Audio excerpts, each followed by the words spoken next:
মানে বিস্তারিতভাবে তুলে ধরার জন্য আমি প্রথমেই মাননীয় মুখ্যমন্ত্রী অধ্যাপক ডক্টর মানিক সাহাজিকে অনেক অনেক ধন্যবাদ জানাচ্ছি, যে রাজ্যে বিগত দিনে হয়ে যাওয়া যে ভয়াবহ বন্যা আমাদের রাজ্যে প্রতিটা শ্রেণীর মানুষ ভীষণভাবে ক্ষতিগ্রস্ত হয়েছে, যার কারণে মাননীয় মুখ্যমন্ত্রী ওই সকল শ্রেণীর মানুষের কথা মাথায় রেখে একটা প্যাকেজ ঘোষণা করেছে।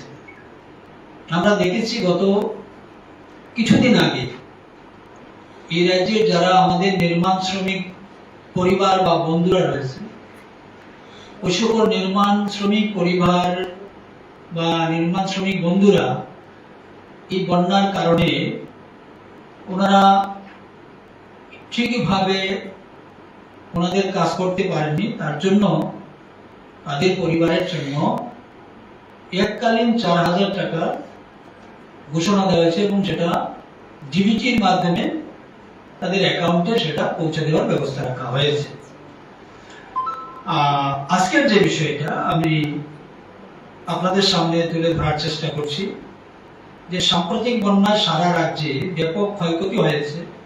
রাজ্যের মানুষের জন্য অবিলম্বে ত্রাণের ব্যবস্থা করতে পরিকাঠামো পুনর্নির্মাণের জন্য রাজ্য সরকার 564 কোটি টাকার একটি প্যাকেজ রূপায়ণ করেছেন। আজ বিধানসভার অধিবেশনের গতকাল দ্বিতীয়ার্ধে মুখ্যমন্ত্রী প্রফেসর ডক্টর মানিক সাহাজি এই প্যাকেজের কথা ঘোষণা করেছেন, নিশ্চয়ই সেটা আপনারা শুনেছেন। বিধানসভায় তিনি জানান, রাজ্য সরকারের তহবিল থেকে ঘোষিত প্যাকেজের টাকা দেওয়া হবে। সাম্প্রতিক বন্যায় রাস্তাঘাট, সেতু, বিদ্যুৎ পরিবাহী লাইন, কৃষি ও উদ্যান, চাষযোগ্য কৃষি জমি, মৎস্য চাষ, প্রাণী সম্পদ, বিভিন্ন নদীর ভাগ, মানুষের বাড়িঘর ব্যাপক ক্ষয়ক্ষতি হয়েছে। প্রাথমিকভাবে অনুমান করা হচ্ছে ক্ষয়ক্ষতির পরিমাণ প্রায় 14,247 কোটি টাকা। মানে বিরাট ক্ষতি হয়েছে প্রাথমিকভাবে, যে এটা অনুমান করা হয়েছে। আমরা প্রথমে আমি বলছি যে বিধানসভায় মুখ্যমন্ত্রী প্রফেসর ডক্টর মানিক সাহাজি জানান, বন্যায় ক্ষতিগ্রস্ত মানুষের ত্রাণ ও পরিকাঠামো নির্মাণের জন্য বিভিন্ন দপ্তরে 564 কোটি টাকা ভাগ করে দেওয়া হয়েছে। তিনি জানান, খাদ্য ও জনসংবরণ দপ্তরে দেওয়া হয়েছে 70 কোটি টাকা। পরবর্তী 2 মাসের জন্য প্রতি মাসে রেশন কার্ড প্রতি অতিরিক্ত 10 কেজি চাউল দেওয়া হবে। তাতে রাজ্যের প্রায় 9,80,000 রেশন মুক্ত উপকৃত হবে। এইভাবে প্রত্যেকটা দপ্তরে আমি কিছু বিষয়ে আমি বলছি, বিস্তারিতভাবে বললে অনেক সময় লাগবে, তাই সংক্ষিপ্তভাবে বলার চেষ্টা করছি। মুখ্যমন্ত্রী বিধানসভায় জানান, জেলা শাসক এবং বিভিন্ন দপ্তরের আধিকারিকগণ ক্ষেত্র পর্যায়ে ক্ষয়ক্ষতি মূল্যায়ন করেছেন। প্রকৃত ক্ষয়ক্ষতি মূল্যায়নের পর রাজ্য সরকার কেন্দ্রীয় স্বরাষ্ট্র মন্ত্রকের কাছে ত্রাণ ও পুনর্বাসনের জন্য প্রয়োজনীয় অতিরিক্ত অর্থ দেওয়ার জন্য একটি স্মারকলিপি জমা দেবে। রাজ্যকে এই পরিস্থিতি থেকে সরিয়ে আনতে এবং উন্নয়নের সাথে তাল মিলিয়ে পরিকাঠামো পুনর্নির্মাণ করতে কয়েক মাস সময় লাগবে। মুখ্যমন্ত্রীজি আশা করেন এই প্যাকেজ বন্যা দুর্গত মানুষের ত্রাণে এবং সরকারের উন্নয়নমূলক কাজকে এগিয়ে নিয়ে যেতে সাহায্য করবে। এইবার বিষয়টা হচ্ছে এই যে এত বড় একটা প্যাকেজ কি কি খাতে কোন দপ্তরে সেটা দেওয়া হয়েছে তার একটা সংক্ষিপ্ত বিবরণ আমি আপনাদের মাধ্যমে সেটা তুলে ধরছি। বন্যা ক্ষতি নিরসনে দেওয়া হবে টোটাল আমাদের 564 কোটি টাকার বিশেষ প্যাকেজ। এইবার খাদ্য ও জনসংবরণ দপ্তরে 70 কোটি টাকা সেখানে রাখা হয়েছে। কৃষি ক্ষেত্রে যারা ধান চাষ বা অন্যান্য কৃষিজাত বা সবজি যারা ক্ষয়ক্ষতি হয়েছে সেটাকে মানে সাহায্য করার জন্য 15 কোটি টাকা সেখানে রাখা হয়েছে। ঠিক একইভাবে হর্টিকালচার 5 কোটি টাকা রাখা হয়েছে। আমরা জানি যে এই ফ্লাডে বা বন্যায় মানে ফিশারি ভীষণভাবে ক্ষতিগ্রস্ত হয়েছেন যারা মৎস্য চাষ করেন বা ফিশারির মালিক যারা রয়েছেন, ওই সকল পরিবারের কথা মাথায় রেখে মৎস্য দপ্তরে রাখা হয়েছে 10 কোটি টাকা।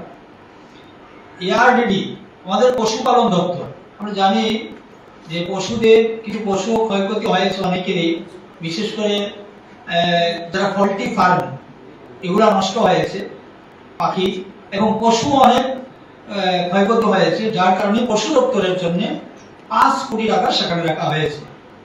শিক্ষা, বিভিন্ন শিক্ষা প্রতিষ্ঠানও সেখানে জলমগ্ন হয়েছে এবং যার কারণে তার ইনফ্রাস্ট্রাকচার কিছুটা হলেও ক্ষতি সেখানে হয়েছে। তো শিক্ষা দপ্তরের জন্য 12 কোটি টাকা সেখানে রাখা হয়েছে। পিডব্লিউডি ডিডব্লিউএস, আমরা জানি যে এই বিভিন্ন রাস্তাঘাট ক্ষতি হয়েছে, অনেকটাই ক্ষতি হয়েছে এবং পানীয় জলের যে সোর্স ছিল সেই সোর্সগুলো বিকল হয়েছে বা পাইপলাইন সেখানেও অনেকটাই নষ্ট হয়েছে। সেই রাস্তা এবং পানীয় জলের এবার পুনরায় সেগুলোকে যেন ফিরিয়ে আনা যায় এবং সঠিক করা যায়, তার জন্য এই পিডব্লিউডি ডিডব্লিউএস এ রাখা হয়েছে 50 কোটি টাকা।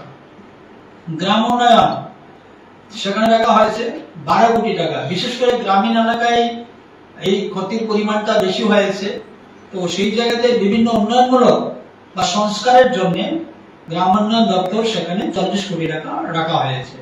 স্বাস্থ্য, আমরা জানি যে বন্যার পরে বিভিন্ন ধরনের রোগ সেখানে দেখা যায়, ম্যালেরিয়া, ডায়রিয়া ইত্যাদি বিভিন্ন ধরনের রোগের একটা প্রাদুর্ভাব সেখানে ঘটে। যাতে সঠিকভাবে আমরা সাধারণ মানুষকে যে চিকিৎসা পরিষেবা দিতে পারি, তার জন্য মাননীয় মুখ্যমন্ত্রী স্বাস্থ্য দপ্তরের জন্য 10 কোটি টাকা সেখানে রাখা হয়েছে, বরাদ্দ করা হয়েছে। পিডব্লিউডি ওয়াটার রিসোর্স, আমরা জানি, আগেই বলেছি আমি যে পিডব্লিউডির অনেক রাস্তা যেগুলা নষ্ট হয়েছে এবং ভীষণভাবে সেখানে ক্ষতি হয়েছে।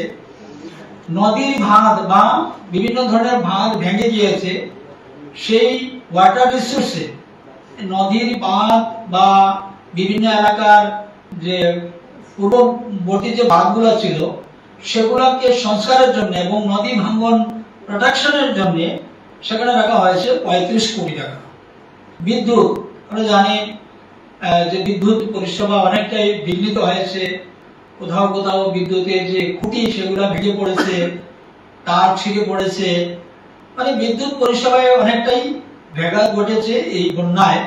সেই বিদ্যুৎ পরিষেবাকে আরো মজবুত করার জন্য বা সেটাকে মেরামত করার জন্য সেখানে 100 কোটি টাকা রাখা হয়েছে।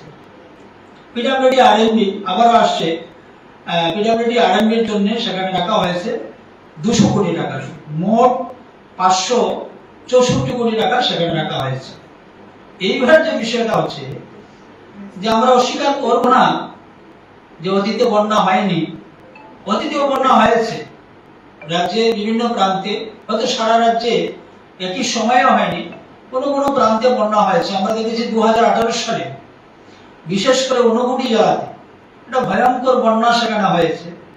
তো সেই দিনও আমাদের সরকার তাৎক্ষণিকভাবে যারা বন্যায় ক্ষতিগ্রস্ত হয়েছেন বা এফেক্টেড হয়েছে, যারা বাড়িঘর ছাড়তে যারা শেল্টার হাউসে আশ্রয় নিয়েছিলেন, সঙ্গে সঙ্গে সরকার সেখানে ব্যবস্থা করেছে। আমি বিশ্বরূপে যাচ্ছি না, আমি শুধুমাত্র সেটা স্মরণ করিয়ে দিতে চাইছি যে একসময় আমরা দেখতাম যে বন্যা যখন হতো, যারা কোনো স্কুলে বা পঞ্চায়েত অফিসে বা বিভিন্ন জায়গাতে তারা আশ্রয় নিতেন, সেখানে মানে এই একটা চিড়ে আর একটা গুড়, এটাই ছিল একমাত্র সম্বল, এটাই ছিল একমাত্র ব্যবস্থা। আর আজকে 2018 সালের পর থেকে যে সকল সমস্ত এলাকায় বন্যা যারা আক্রান্ত হয়েছেন বা যেখানে বন্যা হয়েছে, তাদের সমস্ত ধরনের ব্যবস্থা, পানীয় জল থেকে শুরু করে মেডিকেল টিম, একদম প্রতিনিয়ত একটা মুভমেন্ট, মেডিকেল টিমের একটা মুভমেন্ট আমরা রেখেছি এবং তাদের খাবার দাবারের যে ব্যবস্থা 3 বেলা সমস্ত ব্যবস্থা করা হয়েছে। সেই চিড়া গুড় থেকে আমরা বেরিয়ে এসেছি। এবার আর্থিকভাবে সহযোগিতা, এই প্রথম যে কৃষকদের জন্য তাদের ক্ষয়ক্ষতি দেওয়ার জন্য আর্থিক সহযোগিতা, পশুপালন পালক যারা রয়েছেন তাদের জন্য আর্থিক সহযোগিতা, যাদের ঘর ড্যামেজ হচ্ছে, ফুল ড্যামেজ তাদেরকে নতুন করে আবাসন তৈরি করে দেওয়া, মানে সব মিলিয়ে যে একটা নতুনত্ব আমরা দেখছি যে 2018 সালের পর থেকে যে সকল এলাকায় বন্যা হয়েছে। তো আজকে আমি বিশেষভাবে মাননীয় মুখ্যমন্ত্রীজিকে অনেক অনেক ধন্যবাদ জানাবো যে এই যে এখানে 564 কোটি টাকার যে প্যাকেজ দেওয়া হয়েছে, নিশ্চিতভাবে এই রাজ্যের একটা বৃহৎ অংশের মানুষ, বৃহৎ অংশের পরিবার ভীষণভাবে সেখানে উপকৃত হবেন। আমরা জানি যে ত্রিপুরার বন্যার বিষয় নিয়ে মাননীয় প্রধানমন্ত্রী এবং গৃহমন্ত্রী ওনারা কিন্তু ত্রিপুরার দিকে নজর রেখেছেন এবং প্রতিনিয়ত ত্রিপুরার কি আবার সেই যেটা লোকসান হয়েছে সেটাকে কিভাবে ফিরিয়ে আনা যায়, ওনাদেরও সেখানে একটা চিন্তা ভাবনা রয়েছে এবং প্রাথমিকভাবে 40 কোটি টাকার একটা অনুদান ত্রিপুরা রাজ্যকে দেওয়া হয়েছে। এর জন্য বলছি যে আজকে আমরা দেখেছি বিধানসভাতে, গেল বিধানসভা মানে 3 দিনের বিধানসভা চললো, এখানে বিরোধী দলের পক্ষ থেকে এই বন্যার বিষয় নিয়ে অনেক কিছু তোলা হয়েছে, অনেক দাবি রেখেছে যে যারা মৃত্যু যাদের হয়েছে তাদেরকে 50 লক্ষ টাকা এবং এইভাবে বিভিন্ন ধরনের দাবি রাখা হয়েছে। কিন্তু মনে রাখতে হবে বন্যা এই প্রথম হয়নি ত্রিপুরা রাজ্যে, আর এই সরকারের সময় বন্যা হয়নি, অতীতেও বন্যা হয়েছে। সেদিন কত টাকা দেওয়া হয়েছিল যাদের ক্ষতিগ্রস্ত হয়েছে এবং যাদের প্রাণহানি হয়েছে, একটু আমরা সেটাও শুনতে চাই, সেটাও আমরা একটু জানতে চাই। এর জন্য বলছি যে সরকারের বিপক্ষে কথা বলা খুবই সহজ, জনগণকে উস্কিয়ে দেওয়া সেটা খুবই সহজ, কিন্তু বাস্তবটা কত কঠিন আজকে হয়তো তারা সেটা ভুলে গিয়েছে। তার জন্য বলছি যে এইভাবে বিধানসভার মধ্যে যে সমস্ত দাবি রাখা হয়েছে এগুলো সম্পূর্ণভাবে অযৌক্তিক এবং অনৈতিক। এটা শুধুমাত্র যে এটা মানে এই সময়ের মধ্যে ঘোড়া জলে মাছ ধরা, এটাই আমরা মনে করি বিরোধী দলের পক্ষ থেকে সেটা করা হয়েছে। তো যাই হোক, আমি আবারও পরিশেষে আমাদের মাননীয় মুখ্যমন্ত্রীজিকে আমি অনেক ধন্যবাদ জানাবো এবং আমি আমাদের দলের মাননীয় রাজ্য সভাপতি তথা দলের সমস্ত কার্যকর্তাদের আমি ধন্যবাদ জানাচ্ছি যে দুর্যোগ সময়ে, এই বিপর্যয়ের সময়ে যারা অতন্ত্র প্রহরী হিসেবে একদম প্রত্যেকটা মানুষের পাশে ছিলেন।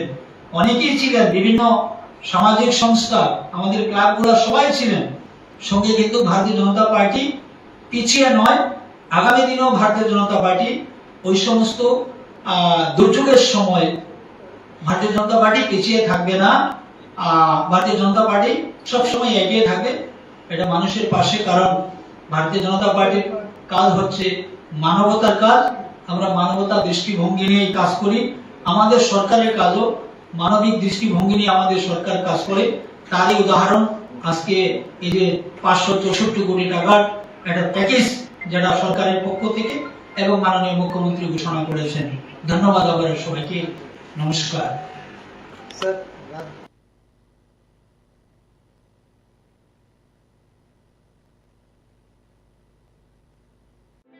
Your dreams make you think better.